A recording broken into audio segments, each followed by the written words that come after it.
கர்த்தருக்கு ஸ்தோத்திரம்.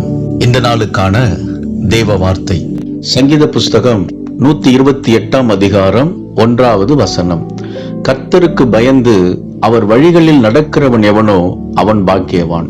இந்த நாளின் தேவ வார்த்தையின்படி ஆண்டவராகிய இயேசு கிறிஸ்து உங்களை ஆசீர்வதிப்பார். யோபுவை பற்றி வேதத்திலே வாசிக்கிறோம். அவன் உத்தமனும் சன்மார்க்கனும் பொல்லாப்புக்கு விலகுகிற மனுஷனாய் இருந்தான். தேவனுக்கு பயந்து நடக்கிற மனுஷனாய் இருந்தபடியினால் ஆண்டவர் அவனையும் அவனுடைய குடும்பத்தையும் வேலியடைத்தார். அவனுடைய சம்பத்து தேசத்திலே பெருகினது என்று வேதத்திலே வாசிக்கிறோம். அன்பானவர்களே, ஆண்டவருக்கு முன்பாக தெய்வ பயத்தோடு இருங்கள், உத்தமமாய் நடங்கள், பரிசுத்த வாழ்க்கை வாழுங்கள். ஆண்டவர் உங்களை ஆசீர்வதிப்பார். உங்களையும் உங்க குடும்பத்தையும் ஆண்டவர் வேலியடைத்து உங்க சம்பத்தை அவர் பெருக பண்ணுவார். விசுவாசியுங்கள், மகிழ்ந்து களி கூறுங்கள். இயேசு உங்களை ஆசீர்வதிக்கிறார். ஆமேன்.